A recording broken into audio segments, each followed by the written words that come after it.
there's certain experiences that we have to go through in life to like get to this point. And without those experiences, we're not going to understand. So for me, like leaving was a big decision on many fronts. Like, am I being selfish for choosing myself?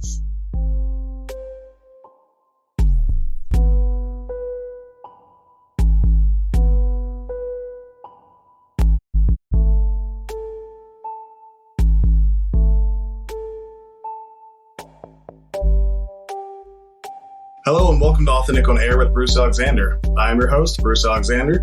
A mellow vibe has settled in the on-air studio today, and that might be because we have one of the lowest static individuals I have ever met, connected remotely from, I believe, Mérida, Yucatan. Michael Ruth joins us today. He might have the most unique identity showcased on the program so far, so you will not want to miss it. More on our guest after today's reflection. What commitments have you made and carried out to honor your identity? From coming out as queer to your parents or leaving your established career to embark on a more authentic existence centered around a fulfillment of purpose, the ways to take active steps to commit to living authentically run the gamut. But they all begin with one step, a move in the right direction, a phone call to a friend or a sit down with a loved one. Are you waiting for something to start your authentic life? If so, is waiting on that thing going to provide the same level of relief that comes instantly from embracing yourself? As always, I'm genuinely interested and would love to hear any interesting, surprising, or revelational insights uncovered. So you can hit me up on Instagram, Facebook, Threads, or LinkedIn at Authentic Identity Management. Type "act now" in the comments if you are tired of waiting in fear as life passes you by. I will reach out to you and set up a free consultation to see how I can help you start actively participating in your life and embracing the you that you are right now. You don't have to wait any longer to live authentically. Ramses Amun, or who I knew as Michael Ruth, is an outlier in many instances of his existence. A black man, he was like me, born into the minority and immediately saddled with a large number of expectations. He couldn't help but wear them on the outside. I first noticed his separation from the pack and his choice to be kind in a society that expected the opposite of him. An imposing frame and chocolate brown skin to too many paints a picture of aggression. But in around 1999, 3 years behind him in school, I sat as a freshman in awe of his peace. Getting stuffed in lockers and chased through the halls by junior and senior football players is how I spent the majority of my spare time. This is how you were shown acceptance as a coach's son and a freshman varsity letter earner, but not by Michael. A senior at the time, I remember sliding to a stop, my face in front of his feet, with 2 or 3 meatheads giving me chase, and him saying calmly something like, "That's enough, guys." He reached down and helped me up to my feet and asked if I was okay. How many genuinely nice people even exist in high school? I certainly wasn't one. It might be my imagination, but it seems like the hazing declined steeply from that day on. I've followed his development from a distance over social media, one of the rare people who actually put their hearts on social media and don't ask for approval for doing so. I watched as he transformed a frame that had gone from imposing to obviously uncomfortable into something new and different, useful, healthy. I watched as he trailblazed amongst my network, messages of Black love, mental health, masculine vulnerability, and balance the physical and mental to complete a more whole self.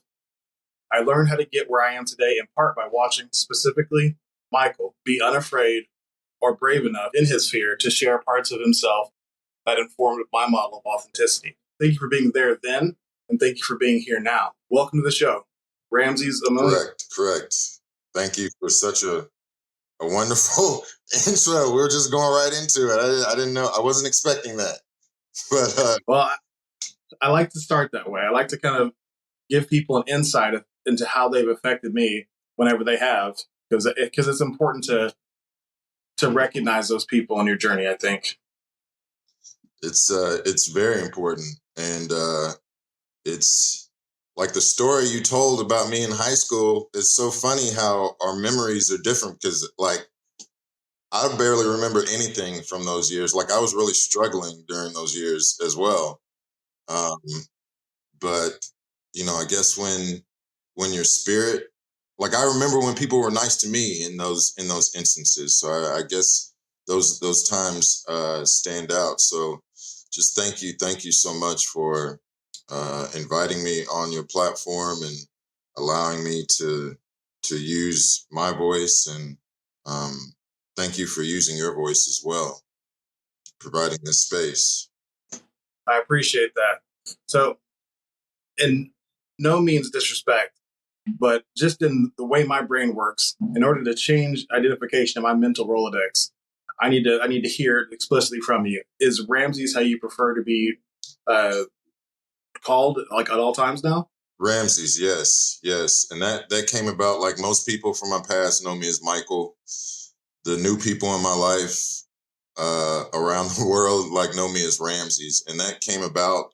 I went through an Egyptian yoga initiation, and there was a renaming ceremony, and the basu, or the instructor, the teacher, basically asks you, but also asks sources higher than you, like, who was this brother, who was this sister before they named him. And that's something that, and I'd always you know, resonated with the name Ramses. It means begotten by Ra, or begotten by the sun. And I always felt that, like, that warmth, that warmth in my spirit of, and also the power, the embodiment of all of that. So once he said Ramses, I was like, of course, this is who I was before they named me. And that's something that I always ask people, like when I'm doing my coaching and things like that, and they have no idea of who they want to be, or who they are, or where they want to go. I ask them, well, who were you before they named you? And that question dumbfounds a lot of people. It stumps them a lot of times, because we usually don't have the time or the capacity to ask ourselves these questions, like, who do I want to be? Who am I? Who am I outside of my job? You know. So I'm excited to be here. Excited for this conversation, and let's get into it. Yeah, I'm really excited to have you. As I looked into your background a little bit, I got really more and more excited and interested, because your whole I guess purpose in this life from at this point is helping people embrace themselves. So would that be pretty correct to say?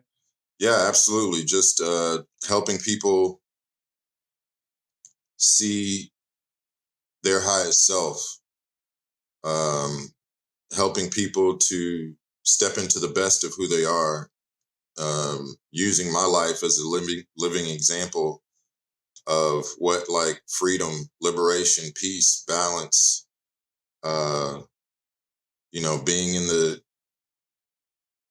embracing your feminine aspects to empower the masculine, like all of these things, and just showing people how we are our own healers, and we can be the architects of our own destiny. Like, you know, just because you're in one position one day does not mean you have to be there the next. And that's really what I want to help people realize, and actualize within themselves.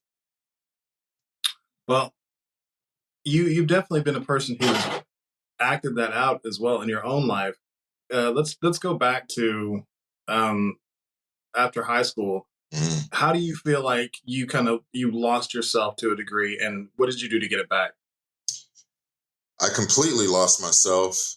I joined the Navy, like right after high school. And, in the military, you don't have an identity. You become like United States government property. Um, they want to break you down to your simplest form. And if they can get simpler than that, like, they're going to try. And then they give you what they want you to know. They give you how they want you to act. They give you how they want you to think and feel. So I took that on wholeheartedly, like, because I thought that was a few reasons why I joined the Navy. Number one, because I wanted to travel and, like, get paid for it, because I knew life in Oklahoma was like, it wasn't it for me. I had to go do something else. Number two, I was struggling with my identity as a Black man, to, like, be seen. And I thought that joining the military would be a way for for me to be accepted in basically American society, in this black body that I have. I thought that them seeing the uniform would supersede that. And it does not. It does to a certain degree, but Yes, there are degrees. to a certain degree, but it wasn't enough for me. And I was still feeling a certain way about the way I was treated and the way I was thinking. And then after I got out of the military, I still stayed on that path. But as far as first getting out of high school, like, it's so we're so young then, and so like we're so eager to prove ourselves in society and to grow up. That was the best option for me. Was it a bad option? No, absolutely not. It was just the option that I took. Like, I loved those years, actually, and I'll never forget them. And they have taken care of me. Uh, financially. Actually, I would not be living the life that I am today if it wasn't for those years, and I wouldn't want to change anything in my life because I am who I am today because of that. Absolutely. So, you talk about giving yourself up to the government. I mean, to a degree, the fire department was a similar thing for me. Mm. It is paramilitary, so yeah. The process of breaking down is not meant to be so extreme, but often it is, especially for people of color. Mm. In order to fit in that mold, it is pretty severe, the amount of breakdown you go through. So I definitely empathize with that part. At some point, you gained an uncomfortable amount of weight in there. When did that happen? And how do you feel like that was intertangled with that loss of identity? Gaining the weight, it happens over time, just trickles on through the lifestyle that we lead, working all the time and coming in late and just partying and not taking care of your body, and me thinking, oh, I'm an ex-athlete, I can get it off at any time. And then mid-30s show up knocking at your door and you're like, oh, hold on. So it happened over time. And I think I'm 6'2", so being on a taller frame, like it just didn't sit like it does on other people. So I was almost like tricking myself and saying like, oh, I'm not that bad off. I'm not that bad off. Meanwhile, like my back is hurting, my knees are hurting, I got headaches all the time. I feel like crap about myself when I look in the mirror. I don't feel good as a man. So the weight was, we like to look at the physical weight, but I believe that it was a manifestation of like my unfulfillment in life and my unhappiness in life. It was manifesting what I was feeling on the inside. And it was because I didn't love myself. Like I didn't feel good about myself. I didn't think that I deserved the best. I didn't think that I was going to, like I would say, oh, I'm not going to live very long anyway. I might as well just enjoy it. Like, why am I saying these things?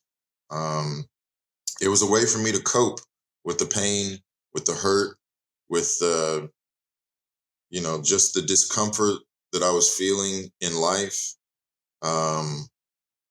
And so I needed to make a change. Like in 2016, I found out I had a brain tumor. And it was like, that wasn't the catalyst for the change, but that got me thinking like, oh, life is kind of finite and I do need to take care of myself. But it wasn't until 2019, I was working in the healthcare field and, things just weren't going right. I was almost 300 pounds and I was not feeling great. I wasn't feeling great on the inside. I wasn't feeling great mentally, physically, emotionally. Like I was just a wreck. And then my wife at the time, she started this health and wellness program, and she ended up losing 80 pounds. And I was like, well, that looked easy. Like you weren't like stressing about things and everything. And here I am, what do we do as men when we want to go get in shape? The first thing we do is run to the gym.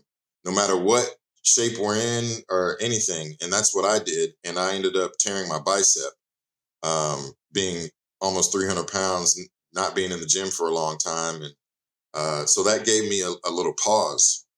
And then meanwhile, see her just living her best life and, feeling good and looking good. And like mentally, she's good. And she asked me, she was like, do you want me to coach you on this program? And, I didn't have anything else to lose. So I was like, yeah, sure. And that was in 2019. And I ended up losing 100 pounds on that program and just changing everything around. And it changed our lives as well because we were able to start coaching that same program. So we both left our jobs that we were in. I was in the surgical field. She was a pharmacist. And we came home full time to start this health and wellness business. So reclaiming my health was the start to all this, to all of this. I drilled it back to I'm like, what was the change that started all of this? And it was reclaiming my health. Because that allowed me to start thinking more clearly. That allowed me to start making decisions. It was my relationship with food and how I thought about it and the things that I was putting into my body. Like, is this donut serving my higher purpose, my higher self? Is it a high vibrational food? And then once I started looking at things like that, I started looking at like my surroundings, the people I was surrounding myself with, how I was spending my time. Like, is it for my highest purpose? These people that I'm around, this job that I'm going to, these people that I'm trading my personal time for money for a paycheck. Like, is all of this serving me? And when I say serve, like, is it benefiting my growth, my development, my fulfillment? Is it filling my spirit, my soul? So yeah, reclaiming my health was all of that. And once I did that, I realized there was nothing that could stand in my way, and nothing was going to make me go back to that lifestyle that I had lived previously, because I was dying. I was dying in every way. Uh, yeah, it was not a good time, and I was in a lot of pain physically and like mentally and emotionally. Um, but I was able to turn things around and then help show people how to do that for themselves. Nowadays, I'm doing that in a different way, like in a higher calling. But it I all was going to say, watching it from the outside, it seemed like there was a phase in which, you went through your transformation and you became, and this, this is not a bad thing necessarily, but you became very focused on the the outer expression of self. Get your body right. Take care of your. Health is very important. But then, as I continued to follow along, that started to fall away, and you could tell that once your body was right, you started to get your mind right, and you started to encourage other people to do the same. And that's where you're at now, correct? absolutely. Well, Maybe even part of your spirit, maybe. it came in stages, stages of by degrees actually. And that's what knowledge and understanding comes at us in. It's by degrees.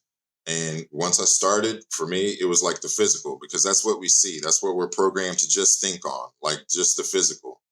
Um, a lot of people have great looking bodies, but they have crappy spirits. Like they're wrecked emotionally. And so as I started learning about the different layers and levels of what it means to be in this human experience, I started taking care of those. And I learned about the holistic approach to health. And that means a whole. Like, we have all these pieces to ourselves: the physical, the spiritual, the emotional, the mental, all of these pieces. So I needed to find a way to start to heal all of those and bring those back together. So yes, at first it was the physical to me, because this is the vessel that carries all the rest of it. It carries us through life and this experience. So once I learned that there was more than the physical, first I had to deal with it within myself, manage it within myself. And then once I learned the importance of it, I was like, okay, it was like another puzzle piece to this puzzle that I'm trying to put together of myself. I was like, oh, what's this? I've never really dealt with this before. Oh, this puzzle piece is called emotions. Oh, what's this one? Oh, this one's called vulnerability. And then I put that in my puzzle, and I'm like, oh, this is looking kind of nice now. Like, and that's something as men, like, we don't really look at. And that was really important for me because it helped me find this balance and healing within myself. I was like, why aren't guys talking about this, like this emotional side and managing and things like that? But for me, it also, another thing that helped me kind of step into that was, managing PTSD from the military and things like that. Also, just being in this male black body, living in America, like we have some sustained chronic PTSD, anger, anxiety, depression, all of these things we don't really talk about. I was trying to figure out how to manage them because I was having such reactions to the unchecked emotions and thoughts and feelings. And, I was having breakdowns and things like that. And I was like, well, this is not how I want to live. Like, I need to peel back these layers to get to the root of this, to find out like what's really causing it and what I can do to help heal it. So yeah, just starting at the physical and realizing that there's more layers. There's more layers to this journey, and it's never ending. Once you peel back the 100th layer, like there's one more, and there's one more. That's what's so great about being like, on this journey of self-discovery. If you think about it, like yourself as this mysterious new world, this new land, and just like the ancient travelers, they would go over one hill just to see what was over it, and then go over the next hill, go over the next hill, and that's how they traverse the world, and that's how we need to be on this journey of understanding ourselves. There's always more. There's always more. Yeah. So as you were starting this, I mean, are going through this mental, emotional, spiritual exploration, you were pretty outspoken about things like that, Black men's mental health, and a lot of things that in our culture is not widely accepted or talked about. Did you experience any pushback as you were kind of getting into that stuff? Not really pushback, but it's when you start talking about things like that, when you start talking about people taking their own healing in their own hands, you're going to find some resistance because that means that there's some level of self-accountability. There's some level of accepting that these things around you are having a greater effect on you than you actually want to admit. Like, there was a lot of things that was going on within myself that I didn't want to admit that were going on. And that was just causing me to push them further down, not acknowledge them, not giving them the proper, awareness that they need. So, a lot of the pushback came from not the Black community, but other communities. Because once I started talking about these things and giving like solutions and like really saying like, well, this is because on the surface level, it's easy to blame certain things, but I was going deeper. I was digging a lot more deeper. And then what I was finding when I started connecting the dots, um, people didn't want to hear.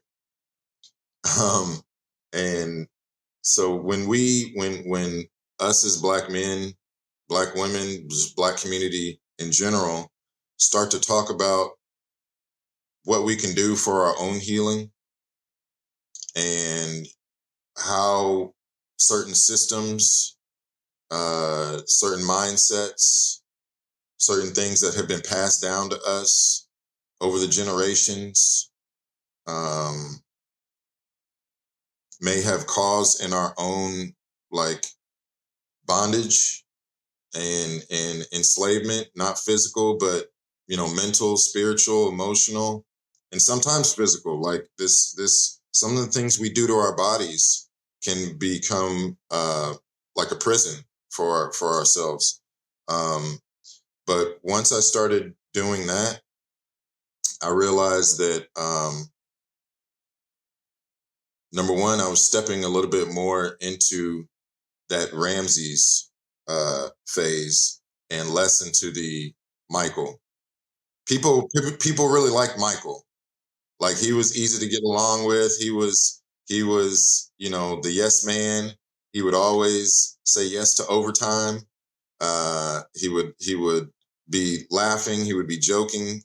But then once that changed, and once I was no longer that person, I was a little bit harder to get along with within that same system. So yeah, there was pushback, but usually when you're speaking your truth, you get that because it disrupts people's narrative. Um, and like I said, you have to start holding yourself and others accountable when you start speaking truth. I definitely agree with that. I'm glad you were able to resist the resistance and continue on your journey. Yeah. So it seems, once again, I'm watching all of this all on social media, but it seems like your path to self enlightenment has taken you all over the world. Tell me a little bit about that. It has, and that's a seed that was planted long um, before I started this journey. I feel like every decision that I had made in my life was like preparing me for this journey. Um, but yeah, traveling all over the world. It started in the Navy, but it actually started like before that. Like I was in Scouts and um, had the privilege of going to the sailing academy and all of this stuff. I was like, oh, the sailing stuff's kind of cool. It's a great way to go around the world. The world is made of mostly of water and things like that. So that's what kind of drove me into the Navy, uh, wanting to travel. And I was always a history buff, and specifically like a war history buff, but also like the Black history of that as well. And I would always hear these stories of, and by this time I had experienced enough Black life to know that like, oh well, we get treated one way, and other people get treated another way. But I'd always heard these stories of Black soldiers and servicemen going overseas and being treated totally different than when they come back to the States. Like they would go overseas, win the highest honors of be the most decorated unit, uh, you know, over there, but then come back and be killed in uniform. Yeah. Like the day they get back, have to go back to the back of the bus. Like Nazi war prisoners, they have to give up their seats. The Black soldiers have to give up their seats for Nazi war criminals and things like that. Yeah. And I was like, man, this just ain't like, what is going on? So being in the Navy and going around the world and feeling how that felt. Was that always that trope accurate? What is it really better everywhere else for Black men? See, I can't say better. It's it's better than America because that's my experience. Yeah.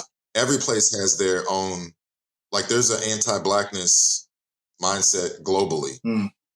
But each place has their own history and their own thing.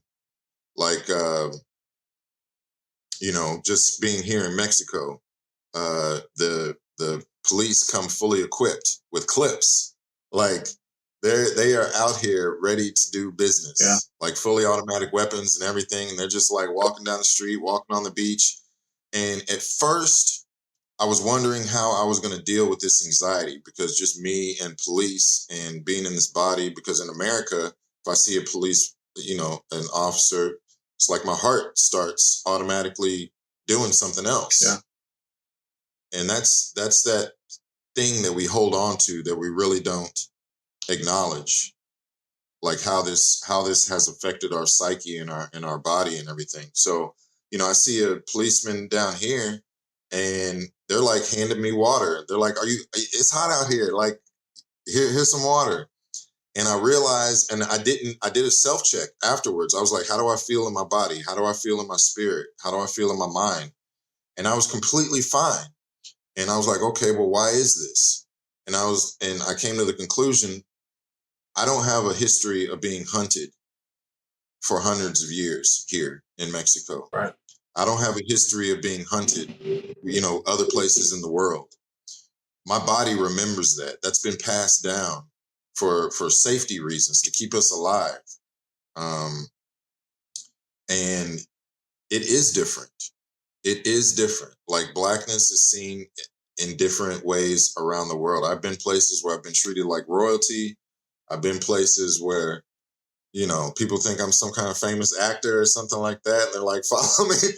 I'm like, yes, I am Idris Elba. Like, yes. Is my hotel room comped? But I've also been places where, you're followed around because Blackness is an oddity. Not that it's like this racial thing, but it's an oddity because it like really hasn't reached this part of the world, and all they have seen is, the few Black images, the few Black, things of their knowledge are like mystical beings, mystical creatures, or, things like that. So people around taking pictures of me and things like that. But for the most part, especially as a Black male, we are appreciated, and we are seen in high regards. And when I tell people like the Black person American experience, they're like, oh my goodness, like what? Like, I'm so glad you left. I've met way more understanding, grounded, loving, cultured people outside of America than I ever would have. Staying and leaving was the best decision, one of the best decisions of my life. I left to save myself. That's what I did. And to be an example to others that just because we've been sold something and told something doesn't mean we have to take it like any longer. And there's actually a better quality of life out here waiting for us if we just step across that. And for most people, it's fear of the unknown. Yeah. But I want my life to be that example. That's why I talk to people all the time. If they have questions like, how did you do what you did? Like, okay, well, here's the steps. Here's what I did. So yeah, being Black is a great thing. I love it. Wouldn't change it for anything. Going around this world, like, you actually realize it's a great asset. And I'm usually out here in the places where the sun is shining. My skin gets nice and activated. It's wonderful. Like, it's great. I hope you were enjoying today's episode with Ramses Amun. Ramsey's perspective on making the tough decisions to find the life he was meant to lead challenged some of my own convictions and led me to some deep introspection. But first, I had to ask him some hard questions, after a quick look forward to next week. Next Thursday on episode 14, Big, Beautiful, but Not the Point. Autism, Animals, and Autoimmune, the many facets of Larissa Port, will be live. I sit down with my amazing friend Larissa, a self-described, pretend homesteader and semi-emotionally stable human being who is just taking it one day at a time. We talk body image, parenting children with autism, Enneagrams, and the struggle to allow people in. I am so happy to introduce one of my favorite people on earth to the Authentic audience, and I think you will love her too. So don't miss next week's episode where she pushes me to widen my perspective in a very engaging conversation. If you like what you're hearing on today's episode, you might want to check out episodes 3 and 4, Communicating Across Cultures, Representing Yourself While Respecting Others with Derek Sire, a 2-part series that challenges how we communicate across community barriers and learn to understand each other. Now, let's get back to this great conversation with Ramses Amun. So you talked about leaving to save yourself, right? You were, and I mean, we all have a complex system of relationships that we're part of. And when you start to choose yourself, boundaries have to be redrawn, and sometimes relationships are sacrificed. Some people get hurt in the process of reclaiming your identity. What did you find in that?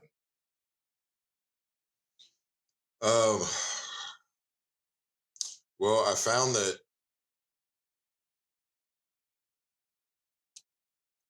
that I was hurting people already because of my imbalance, because of my pain.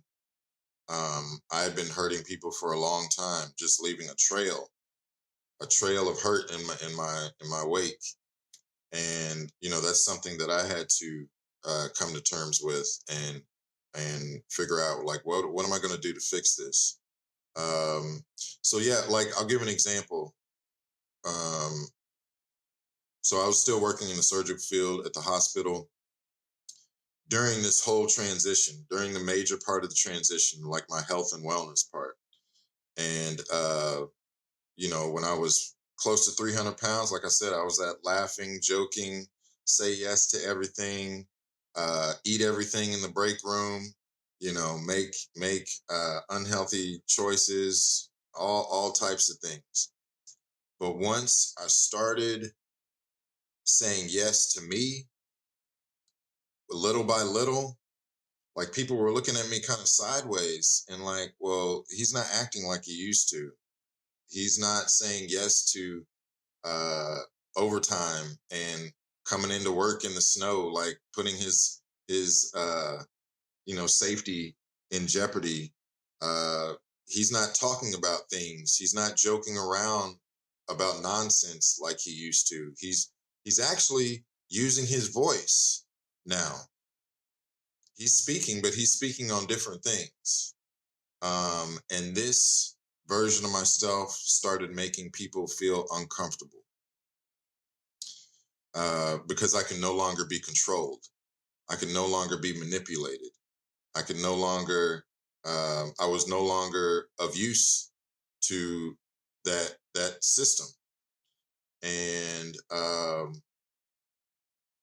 it's like breaking free from the matrix. It's like, once they see that you're no longer with it, like they send the people out to get you. Mm-hmm. So that was one instance. Another with relationships, like once I started speaking up, just like my, friends on social media and things like that, and locally, once I started speaking on different issues, because my social media kind of changed. Like, in the beginning, I was all about, just posting craziness and random stuff, low vibrational things. Mm-hmm. But once I started changing to high vibrational subject matters and using my voice on those subject matters, that also started making people feel uncomfortable. Once I started talking about, like, our choices and how they affect us, once I started talking about how religious doctrine hurt me and how it hurts Blackness and how it, all of this, how I started talking about like how, you know, dysfunctional masculinity, imbalanced masculinity, and how it's like, uh, hurting the family unit, and how it's harmful to women and all of this stuff. Like once I started talking about these things, which are just truth, um, like it rubbed people the wrong way. Certain people who wanted me to think a certain way, who wanted me to talk a certain way, who wanted me to act a certain way and feel a certain way. Um, and those relationships fell off because they're quick to let you know, like they don't agree with what you're saying. They'll make themselves known, and then you dust them off a little bit and let them go do what they'll do. They'll fall off like they're once they can't get what they have been getting from you. They'll fall off and latch themselves onto to another source. When it comes to close relationships, uh, I was married at the time, and I realized that I could not be who I needed to be within that container of the relationship.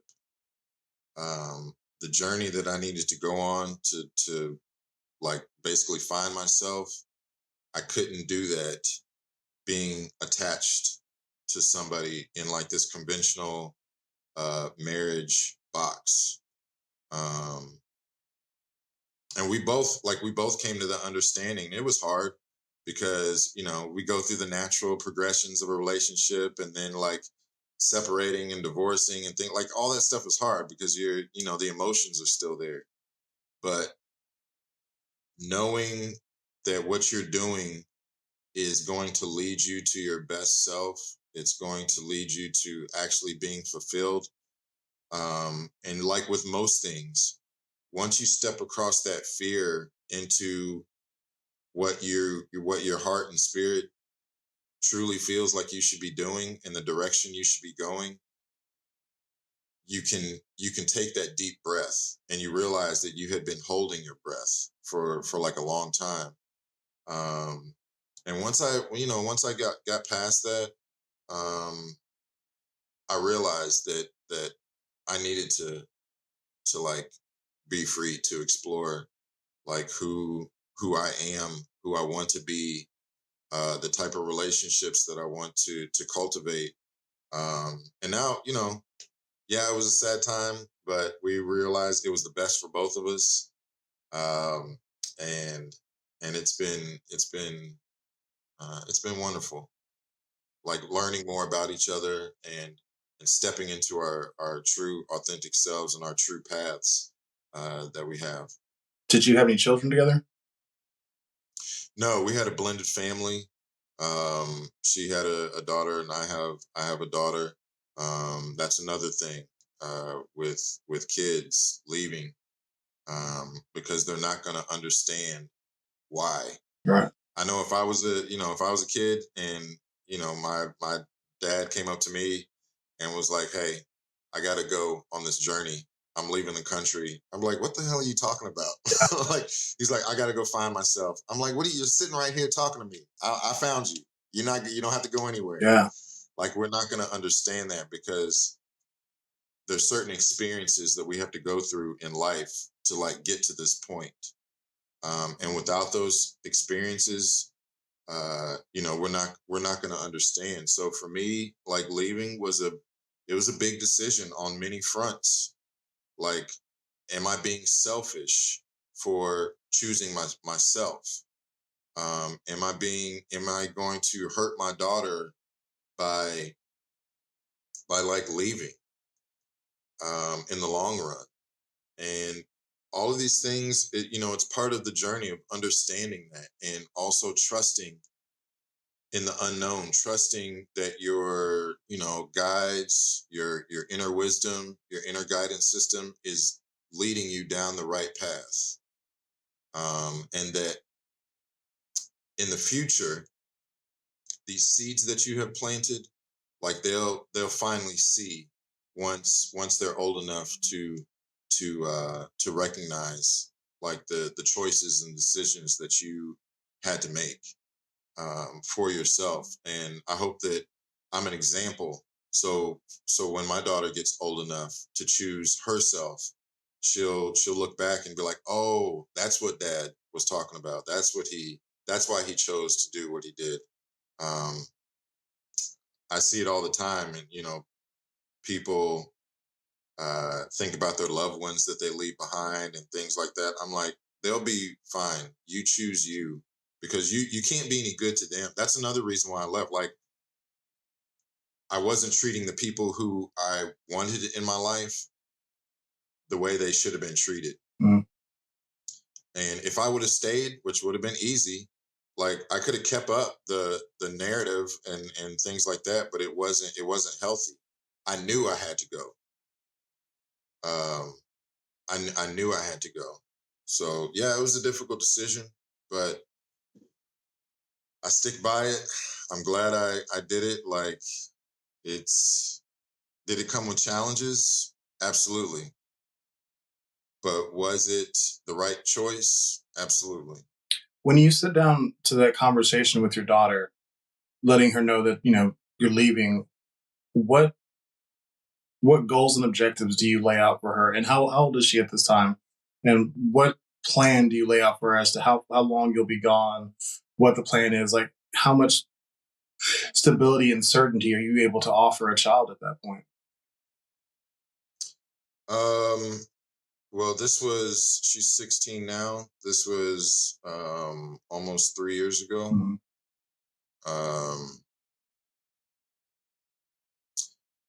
What stability? The stability is knowing that she also has another parent that loves and cares for her. I also the stability of knowing that I'm doing the right thing for myself.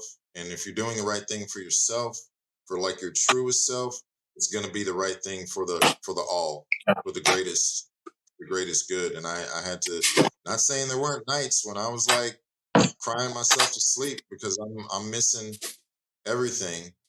But I still knew that I had to do that. So, you sit down with them, you try to explain it the best way that you can.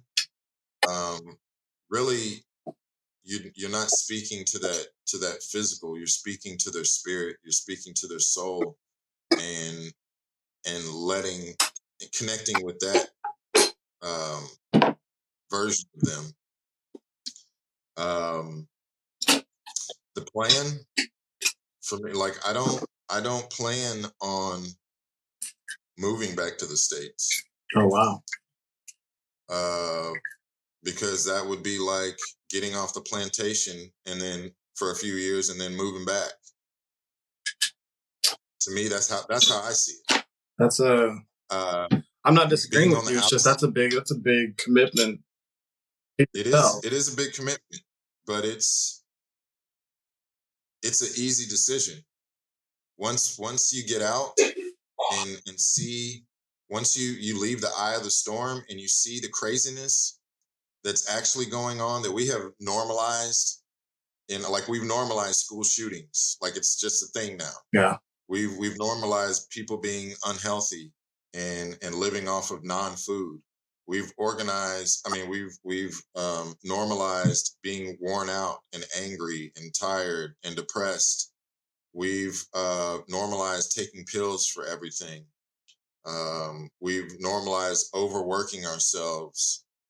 We've normalized how we get treated as treated and viewed as Black people in America. We've normalized this. Like we've normalized like Black men being killed in the street. Like it's all of this stuff. And once I removed myself from it and just saw how crazy it is, like there was nothing that was going to make me return to that. Like, cause it would be crazy. And that's just my take on it. When it comes to like my daughter, that's the main person that I care about. So that's who I'll speak on. Everybody else can like come visit if they want to and this and that. But for her, like it's the same thing. Like she can visit, passport, all the what I'm doing actually is not out of the like there are lots of people doing this. Out here in these communities, there are lots of people who are, who have left who have moved from we'll just say the States, and whose kids come back and forth, 2-parent households and, things like that. So it's not uncommon, from where I'm sitting. Right. Somebody else, in the States may think it's crazy. May think, how does that work? How can that even be possible? How could you do that to your kid? Like these kids are actually great. They're seeing a different way of life. They're meeting people from all around the world. They are expanding. They are learning different languages. They are eating different foods. They are seeing how the rest of the world operates and lives. They are also seeing how the rest of the world views the United States as well. And That let me makes me tell you, want to it's ask not you good. two questions. One, was I it got you. always the plan to leave and stay out? Was that the initial plan from the beginning? And two, at what point along the journey did you start to involve your daughter in the process in which you were like, okay, I've done enough at this point to where I'm ready to have you with me as I go through it, as long as you're able to stay or whatever? Mm-hmm, mm-hmm. In the beginning, I think I always knew. No, I always knew that I did not want to stay in the States. Like I wanted to retire on a beach somewhere. Like this was early on in my life. Yeah. Just because that seemed like a baller lifestyle to me. Like I'm like, who would not want to do that? Right. Um, but as I got older, and then specifically for this journey, I think deep down I knew I didn't want to come back, but I did not have a plan. I just knew where I did not want to be. Mm. I didn't know where I was going to end up, or how long I was going to be there, or how long but I knew I did not want to be in the States. I knew that. And so knowing where I didn't want to be, the rest of it was easy. I'm like, oh, well, I have everywhere else on the map to choose from, to go. But when I first left, like I was deep in I knew I needed to heal so much. So when it comes to my daughter, it was like, I would say it was like a year or more when I finally got to a point where I was like, okay, I feel like I've addressed what I needed to address. Not all of what I had to address, but like I'm now in a place that I can be the father that I wanted to be. Because when I was in the States, I couldn't do it. I couldn't be the father that I wanted to be. Um, I wanted to be a good father. Like I wanted to be a good man, but it's I also wanted to heal. I also didn't want to feel angry. I also didn't want to feel this anxiety. I didn't want to feel the oppression. I didn't want to feel all of these things that I was feeling. And I realized, like, my healing journey started in America, but I realized quickly that I couldn't find the healing that I needed in the same environment that was poisoning me. Mm. So that was the reason why I knew I needed to leave and remove myself from, we talk about it's a house of domestic violence. That's what the States are to me. And if you think of it like that, if you think about a house where domestic violence is going on, and you're able to get out, it's like, why would you go back into it, especially when you know the person who is being violent to you, who is abusing you, is still doing, like, they're still on their same behavior. But he's changed. Yeah, but he's progressive now. Like, no, No, nothing's changed. You've just gotten slicker with your, you know how to leave the bruises and the internal bleeding now. Well, the reason why I keep turning it back to your daughter is because, to me, as you're, really kind of trying to define who you are, you get to choose who you're accountable to a degree. Like you being married is an optional accountability. Having, being part of a group or a system is an optional accountability.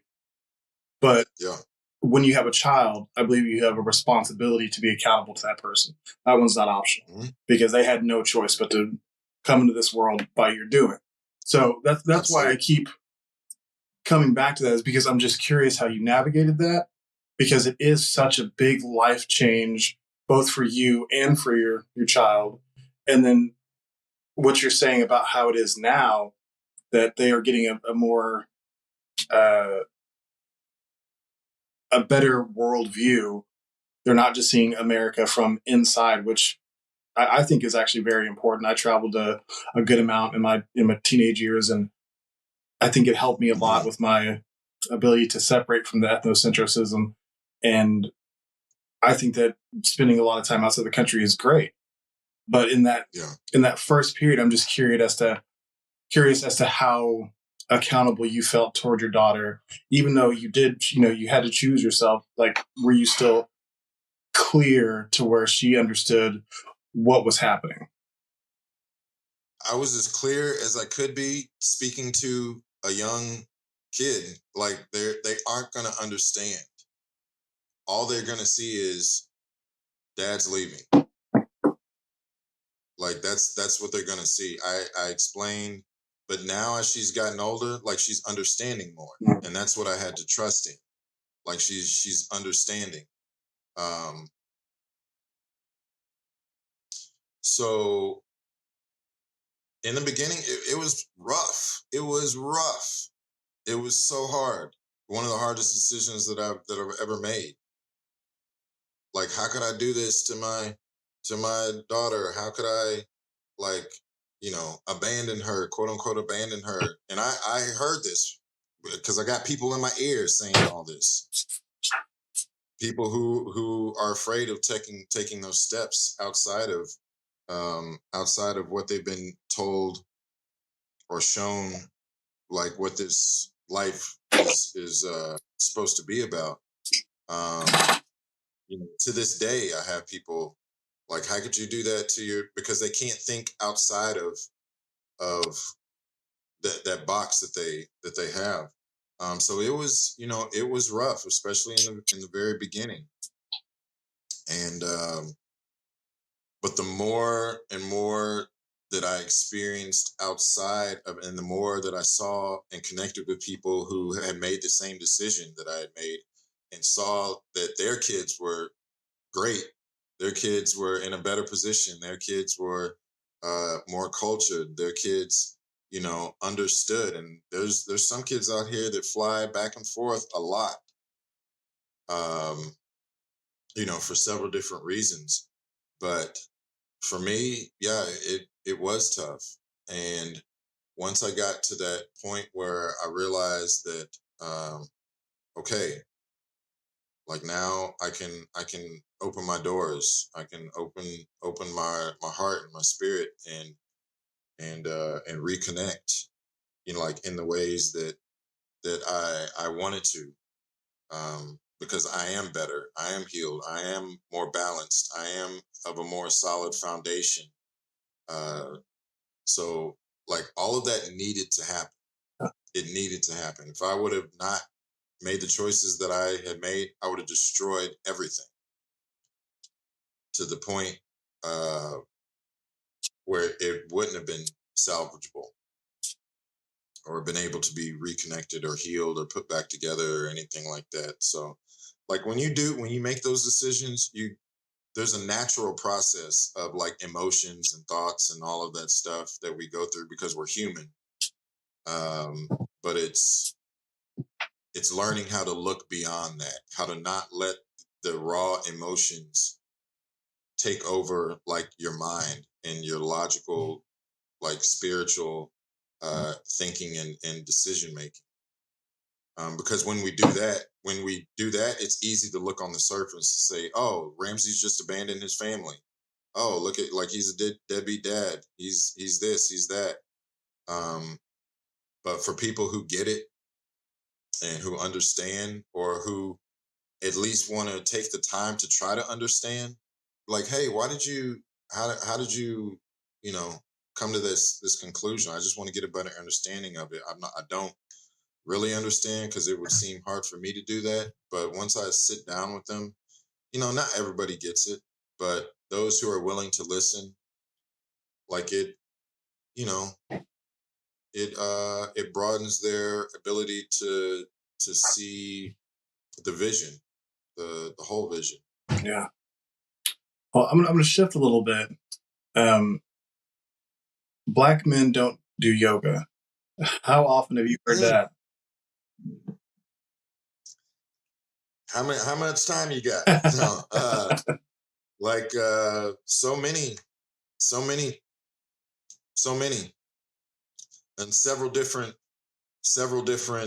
not even Black men, or not just Black men. Like, I remember growing up, because I grew up in the church. That community thinks that yoga is like some devil worship, evil stuff. Like, even to this day, like, I try to get my dad to do yoga, and he's like, "Oh, I'm giving my life to Jesus Christ," and this. I'm like, "What does doing yoga have to, like, what are you talking about right now?" Yeah.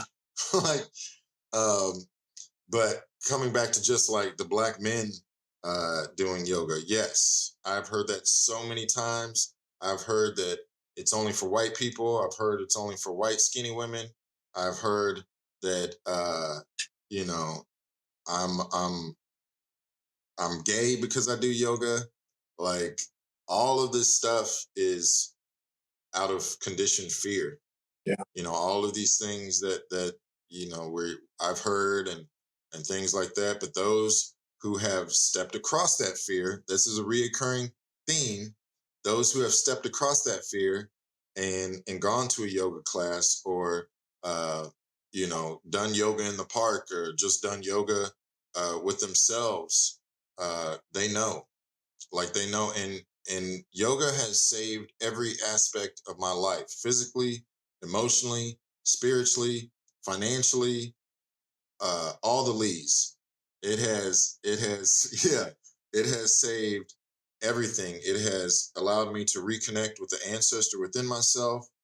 And I say that because the two practices that I focus on are Kemetic yoga and Smai-Tawi Egyptian yoga. And those are two practices that are African in origin. So they have allowed me to reconnect with the ancestor within myself. They have strengthened my mind, my body, and my spirit. They have empowered me in so many different ways. I actually think of these practices as a martial art. And when I owned a studio in Tulsa, I would approach it like that. And the studio wasn't some like fancy smancy, "Oh, here's your tea, here's some incense, here's some spritz for your some bougie place." Like, it was like a dojo. Like, it was raw in there. Yeah. And because I consider it a martial art. Yoga saved me in a time when I was about to lose everything. Like, I first got into yoga courtesy of my ex-wife. Like, she had been doing yoga. She saved me in so many different ways. She had been doing yoga since before she knew what the word yoga meant. She was South Asian Indian. And, when I needed to get back in shape, like, I couldn't touch my toes. I couldn't do anything. Like, I was looking like I was Frankenstein's son, like, just walking around all stiff and everything. And she was like, "You need to try this yoga, try this yoga." And from the first time, like, I recognized the benefits from it. But, and then I wanted to go and search deeper, and I wasn't finding the representation. You say Black men don't do yoga. Well, there's another reason why Black men don't do yoga, is because they don't feel safe in the spaces of gentrified Western yoga. So when I went searching for deeper aspects of yoga, ended up in completely white spaces, which did not make me feel comfortable, because I'm having to basically put white people at ease to make them know that I'm safe. Yeah. And then I have to, make them laugh or make them, do this. Or I've got some lady over here who's saying like, oh, who's this sexy chocolate brother in here? And I'm like, I'm not here for all of that. Like, I'm here to find healing. Another thing, I couldn't find healing in the same environment that was poisoning me. Like these environments, they weren't fulfilling me. They weren't talking about the things that I was going through outside of these peaceful doors. They want to talk about peace and love and oneness and things like that, but I'm stepping outside the yoga studio and getting my head beat in. You know, nobody's talking about how my heart rate changes when a cop car pulls behind me. Nobody's talking about that. Yeah. And so that's what led me to go on my own journey to find my own practices and tools and resources for what worked for me in my experience. But Black men need yoga. Mm. That's just facts. Because we suffer from so much anger, so much depression, so much anxiety, so much like false image of self, who we are as kings, and the leaders of our communities, the leaders of our families, the leaders of our just ourself. All of that these yogic practices have helped me reclaim all of that and find deeper understanding of myself. Yoga has many levels. It can be just this 30-minute hour class that you go to that helps your body, or it can be a whole nother lifestyle where you become this yogi, and every breath that you take, every movement that you make is with purpose and intention. And you become more in alignment with yourself. You become more in alignment with nature, the universe. And that's what has gotten me to what I'm doing now, where I am now. The vision and goals and understanding of who I am now. It's because of these yogic practices and philosophies and mindsets, and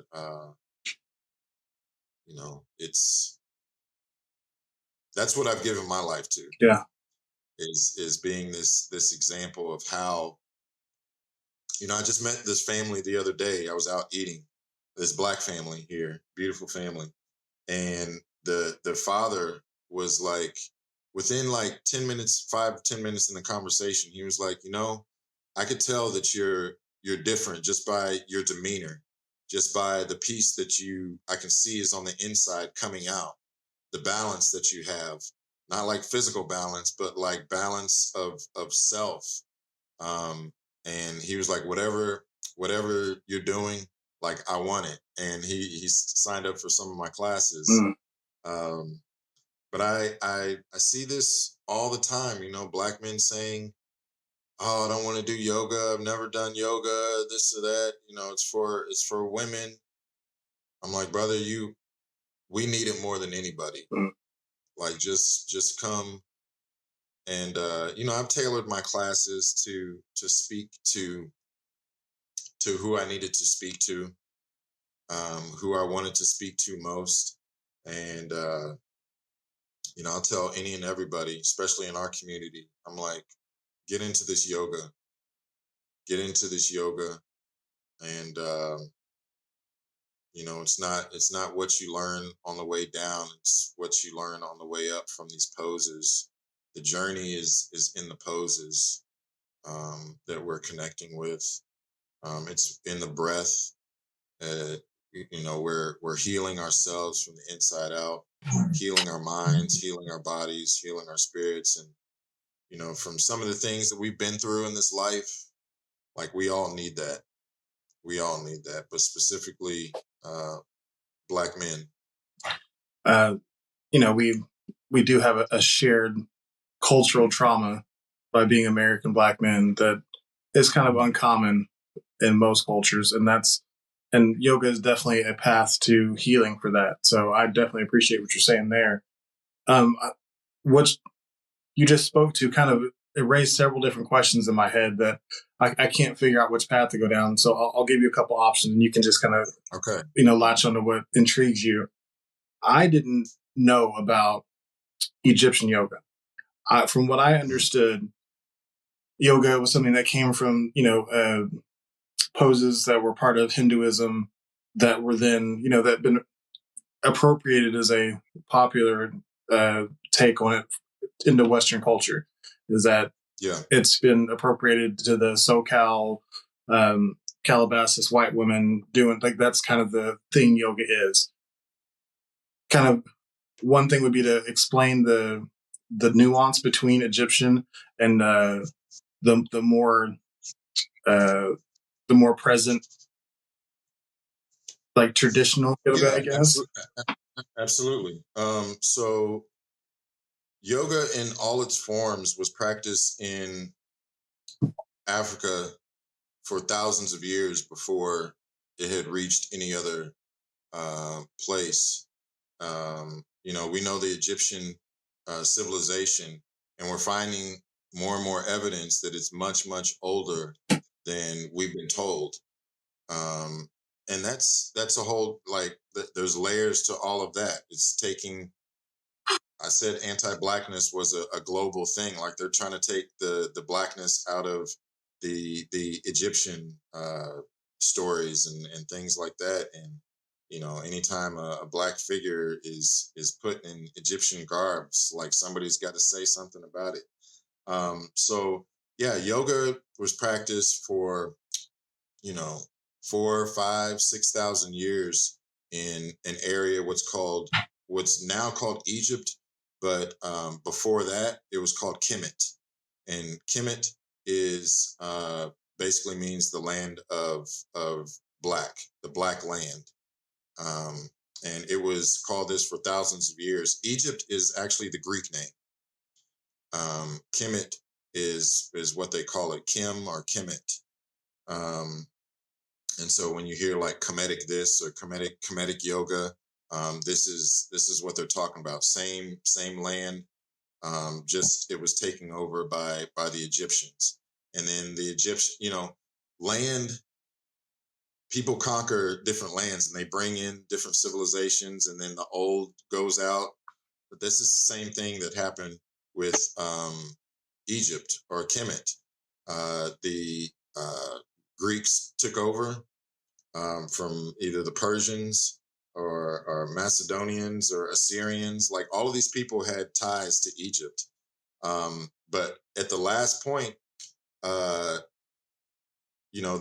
people who were in the temples, the priests, they were the ones who passed down the knowledge of the Medu Neter, the divine language, which are hieroglyphics, all of the practices, all of the sciences, and they would go to these mystery schools, and people would learn these things. So once basically the priest kind of died out, the knowledge was lost. But also, as civilizations are conquered, the people move away. And that's how these practices made their way over to India. And if you're familiar with the people, they're called the Dravidians. They were actually a darker skinned people that migrated from Nubia and from Africa. And they brought this knowledge over to India and just shared it with them. I'm not real big on like where things come from or the origins. I don't get into those arguments. I just do my own research, and if somebody asks, like I tell them what I know and what makes sense to me, and the evidence that I have seen that's been presented to me, like it makes sense. It makes sense. And if you look at the civilizations, the cultures, the people, the practices, the stories, the mythology behind the things, like you'll see the similarities. And then after that, all you have to do is just look at the evidence of the age of the cultures, the civilizations, and put them side by side, and you'll see the figures. They they they coincide, and the beautiful thing about these practices is they can coexist at the same time. Yeah. Like you can do whatever you want, whatever brings healing. I just don't practice or think about Kemetic yoga, Egyptian yoga. Like, I'm a student of life in general, and that means being open to knowledge and different ways of thinking and different ways. So I study it all. My main practices are the basically African yoga, Egyptian yoga, Kemetic yoga, just because that's what resonates with me.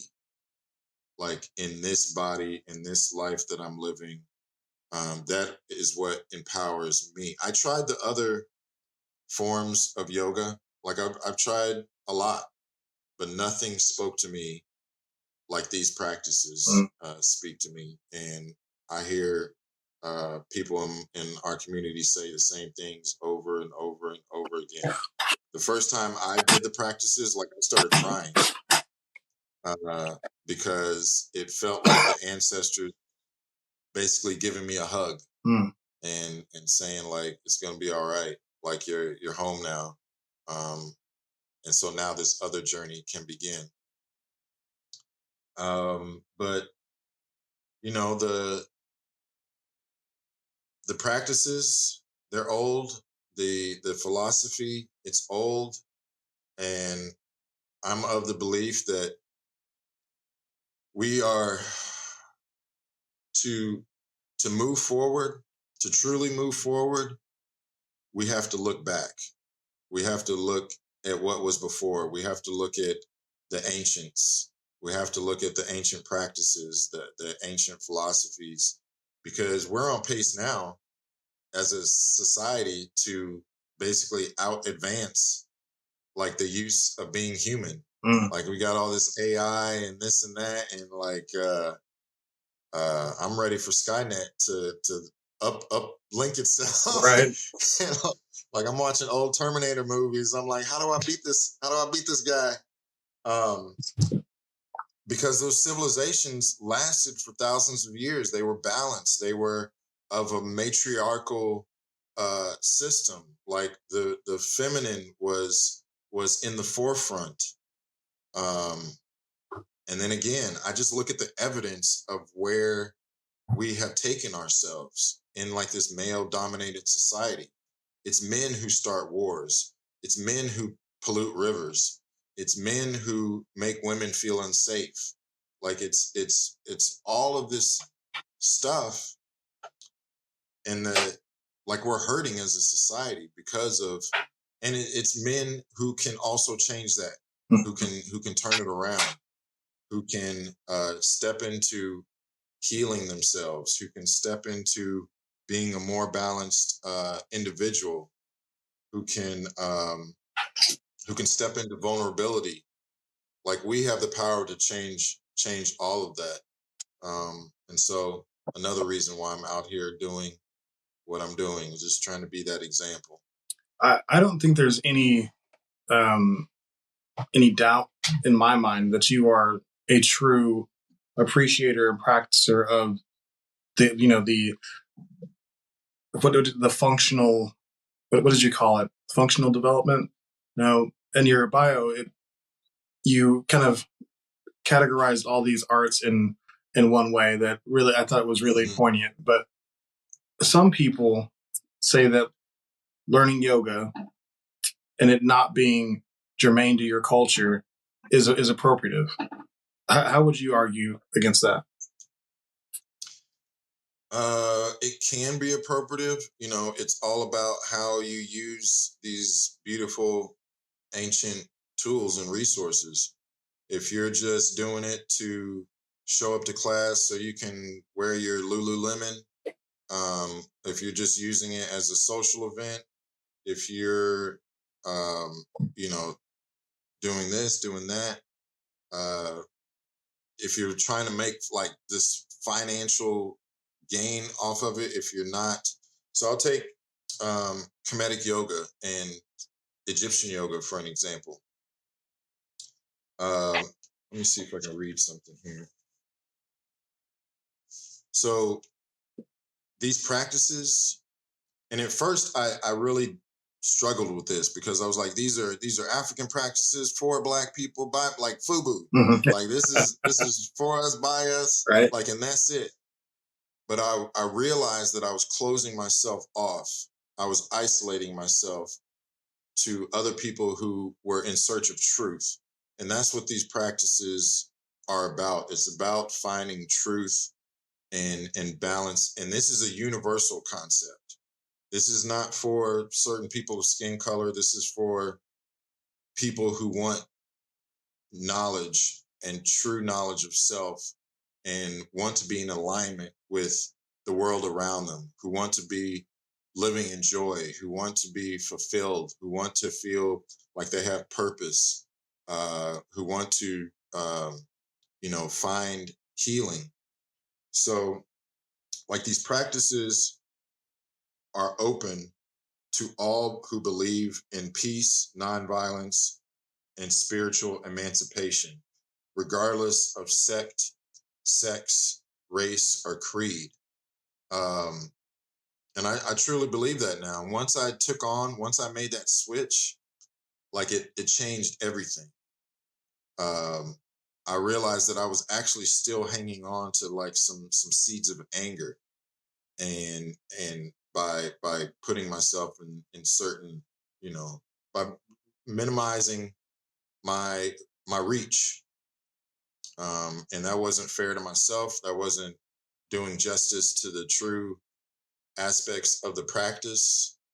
Um, if I had the cure to cancer, would I just hold it for myself and for certain people, or am I going to do this because I've been given this powerful gift? Like, how do I get to use it? And that's how I look at these practices, these tools and resources. They are a powerful, powerful gift, and it's a great responsibility to be trained in them, to use them as a practice. And so how do I use these? How do I deliver them to the world? And like I said, once I realized that I was being closed off, um, and I made that switch, like, it just changed everything. It opened my heart, actually. It opened my spirit. And yeah, I'm there. I'm there with it. So I mean, it's really all about intentionality, and it is all about intention. Yeah. And so, as you're building your own practice, and you're looking to create a space for people who were you when you first started, how do you avoid creating the same type of the same type of situation that scared you away from yoga?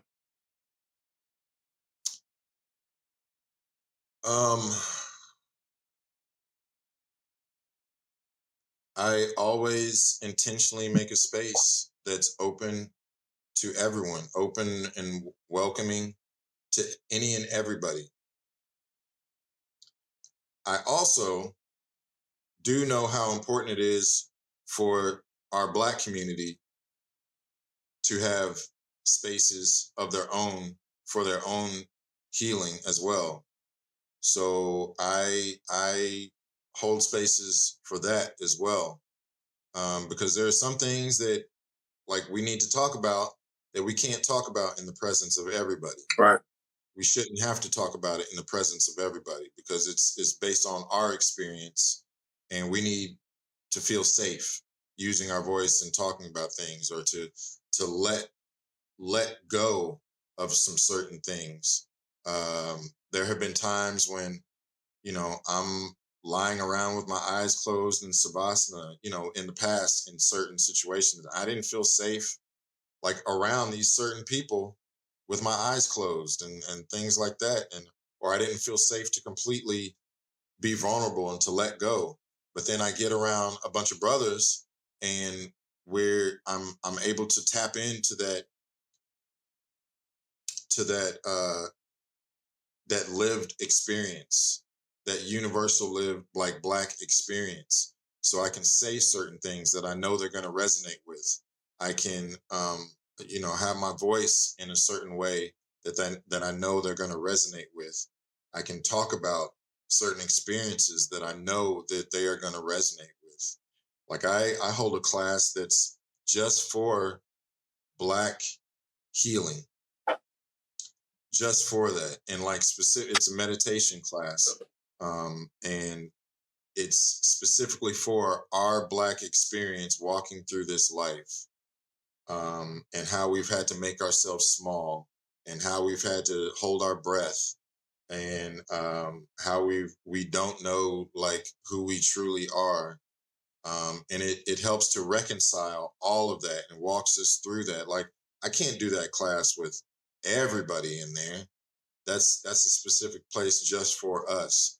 But I also know that there's, certain aspects of the practice that is for everybody, because there's universal truths like math. Math is something that was perfected in ancient Kemet. This is something that they learned in the mystery schools, is because math is perfect. Math is a universal cosmic principle. Like 1 + 1 is always going to equal 2, no matter what planet you're on, no matter what color you are.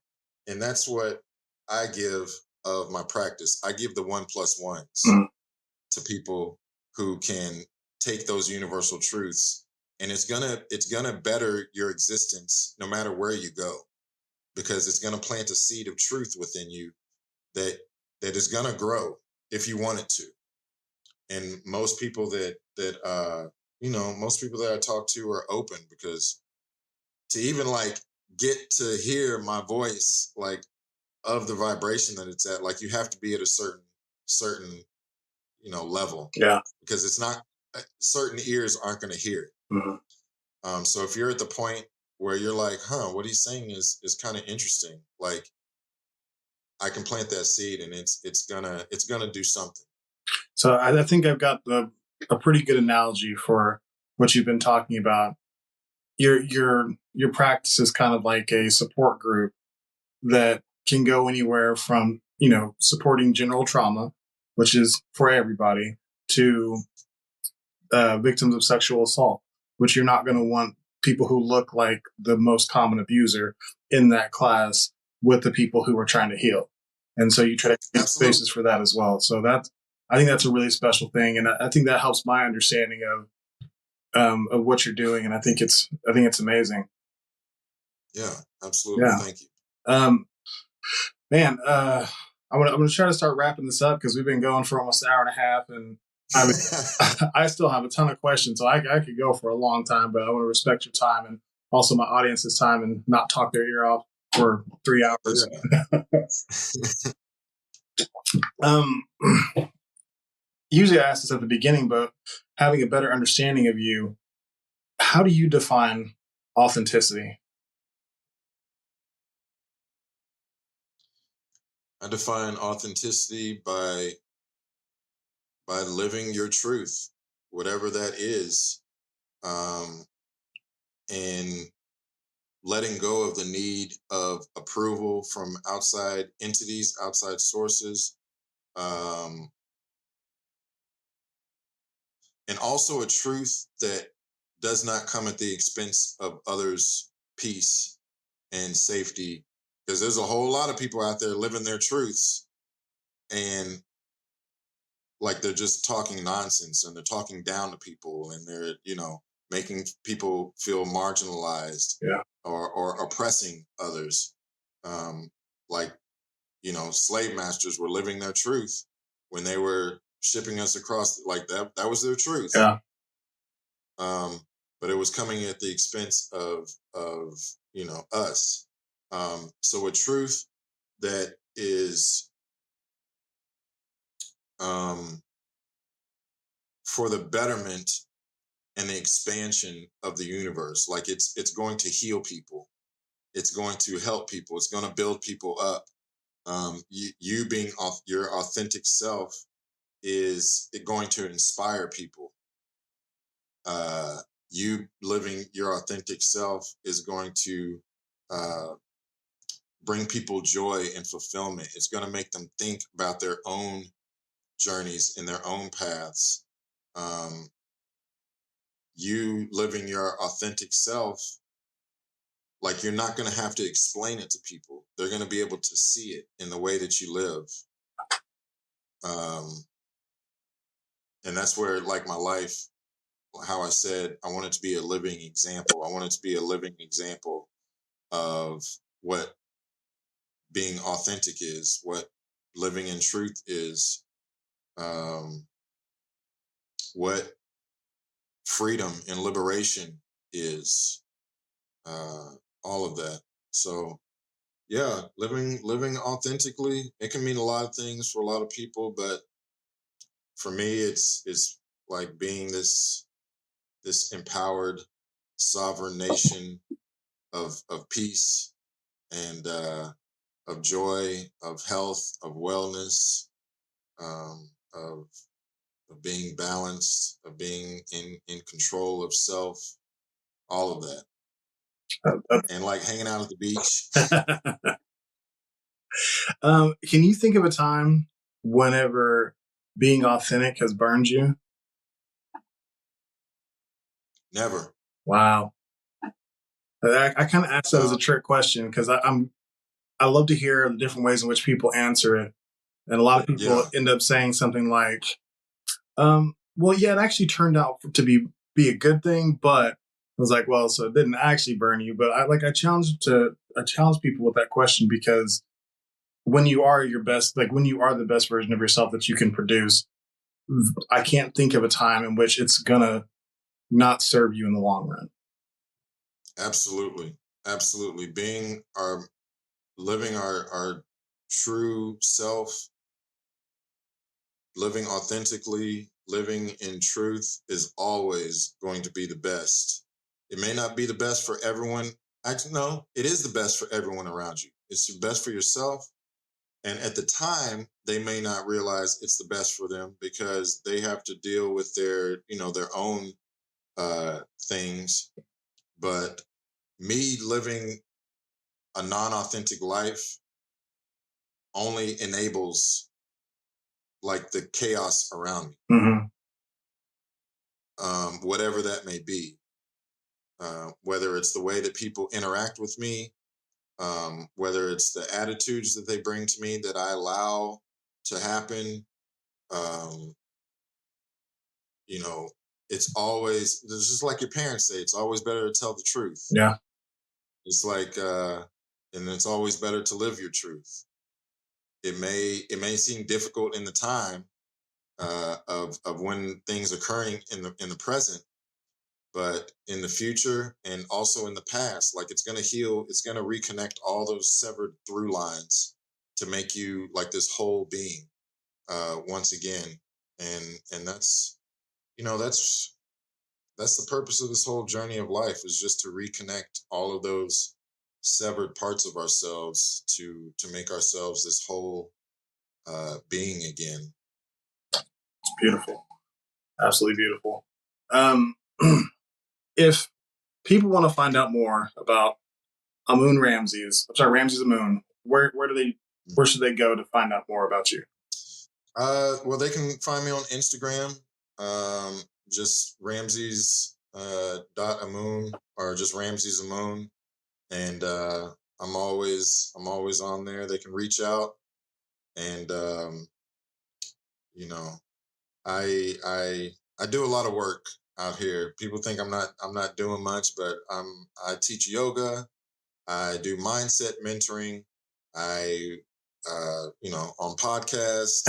I also host retreats. I host plant medicine retreats. I have a couple psilocybin mushroom retreats coming up in Costa Rica that I'm hosting. I travel. I take care of myself. Like, I'm just out here enjoying life and doing the work that needs to be done. But yeah, Ramses Amun on Instagram, and don't hesitate to reach out. Like, let's chat. Let's get together. Let's do this. What's next for Ramses? You got anything big coming up, or is there anything else you want to share with us?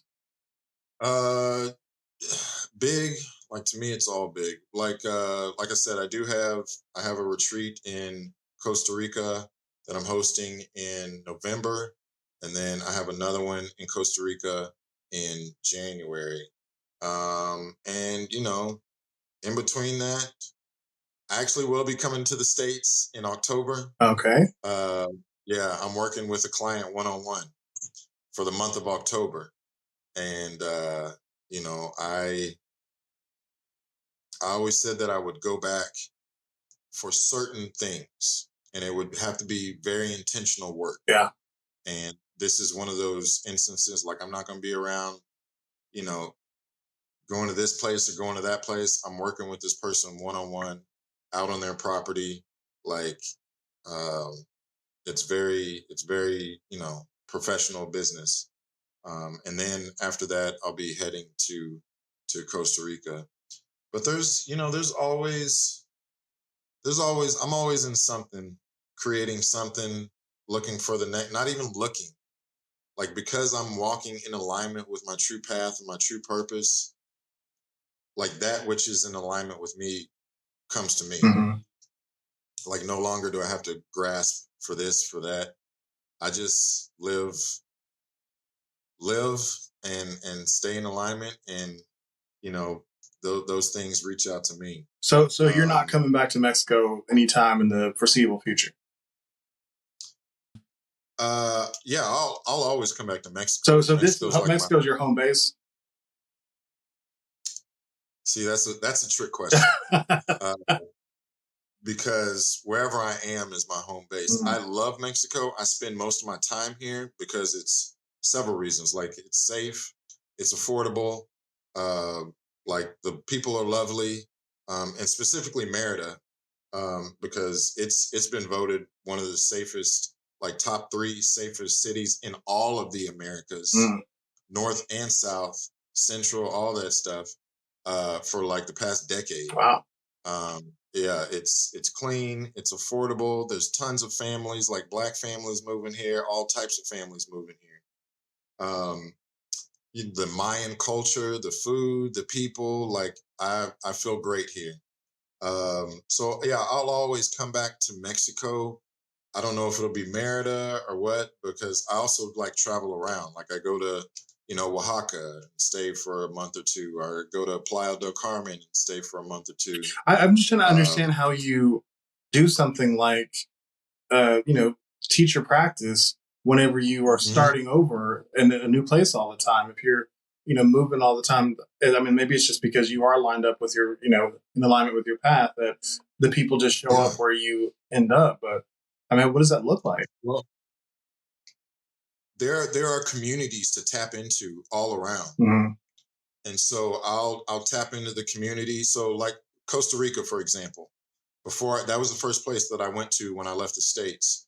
And for months before, I had tapped into these Facebook groups of, like, Black expats and things like that. So they knew who I was before I was coming down. Mm-hmm. Same thing for Mexico. And other places that I go, I'll tap into the communities, like Jamaica. Like, I'll tap in and say, hey, I'm a comedic yoga instructor. I do this, do that. Oh, that's great. Welcome. Come on down. Here, meet this person, meet that person when you come here. Right. And then just the more that I visit places, so I'm not always teaching yoga. Sometimes I'll teach virtually. Sometimes within the groups that I introduce myself in, they're like, oh, he's a yoga teacher. And then they'll reach out to me and say, hey, are you teaching? Can you teach one-on-one? Can you teach, on the beach, or things like that? So that's how that happens. That's very cool. Just like word of mouth, and being, sometimes I go to places and I don't want to be known. I just want to chill. So that happens as well, because self-care is very important. Like you can get sucked into this work just as well, Yeah, that's true. and tire yourself out. I see it all the time. Like I have a thing about helping others. Like I want to help others, and sometimes I give too much of myself. I try to give from an empty cup, and that doesn't work out. So self-care is a big thing as well. So Wow. So yeah, thank you yes, for brother. being so open and answering everything so fully and, without any reserve. I really appreciate that. Well, I want to say this. I want to say Yeah. this to you. In the beginning, you talked about watching my journey, but I have watched you for a long time. Uh-oh. And like longer than you probably even think. Even back in high school, that senior year, like I watched you because your brother was in my grade, and he had his persona and like who he was, and I looked at you and I was like, how is Bruce gonna operate?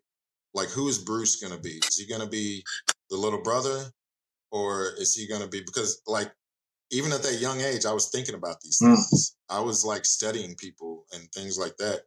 And then as the years went by, I saw you developing who you wanted to be. You would go down a path. Sometimes the path didn't like lead where you wanted it to, but you found this magnificent way of like reinventing yourself and not like going down what seemed to be a dead end. I don't think there's dead ends. There's just like redirections. Yeah. And you learn how to take whatever road you were going by, take what you need, and then keep it moving on to something else. And I've seen how you've grown and the man that you have become and the man that you are becoming. Especially with your beautiful family and how you've like you inspire me. Oh. I'll say that. Like, and you never know who's watching. You never know who's listening to you, and you are consistent. You are consistently showing up, and that's what matters. And I really appreciate that. So I wanted to let you know that you are inspiration to me and to so many others. So keep doing what you're doing. Thank you for providing this sacred space for people to use their voices. And yeah, you're doing beautiful work. I'm trying not to tear up here, man. Thank you so much for saying that. Let it go. Don't try not to. Let it go. Thank you so much for saying that. I really appreciate hearing that. Sometimes I feel like I'm screaming into the void, but I'm hearing more and more that what I do does make a difference and has made a difference longer than I realized it. Because for a long time, I was floundering in my life, but I always tried to project something better than where I was at. Yeah. And, that was not out of a falsehood, but that was out of a genuine concern for the people around me to live better lives than I was. So now I'm living that life for myself and being my authentic self, and am enjoying it and enjoying sharing this space with others and giving people a chance to share their stories and hopefully help people heal in their own lives and come into the place where I'm enjoying and you're enjoying so much. And, if they're not there yet, I hope that they hear parts of our stories and are able to say that there is hope. There is something on the other side, and it's there. You just gotta get it. Absolutely. So thank you so much to everybody who's listened in today. It's been a great conversation. If you've enjoyed today's episode, give us a follow and give it a like and share it with someone else you think might benefit from listening to it. Also, check out earlier episodes to support the future creation of great content. Don't forget to like us on @AuthenticIdentityManagement on Instagram, Facebook, Threads, and LinkedIn. And you can also head over to the Authentic Bruce YouTube channel for podcast video with bonus content and impactful clips from my conversations with these great guests. Finally, if you are struggling to show up as yourself in your content, your work, your family, or your life, I would love to help you. Authentic Identity Management does identity coaching to help you align yourself with the identity you share with the world. It's exhausting to live someone else's life. Live authentically and access the potential that belongs only to you. You can contact me at social or on email at bruce@AuthenticIdentityManagement.com so we can set up a 30-minute consultation for free. Thanks again to my guest, Ramses Amun. It has been fantastic to get a deeper knowledge of you, and I think it's really just been very inspirational, and I hope that people get a lot out of it. That is it for today's episode. Until next time, be yourself and love yourself. Bye, everyone.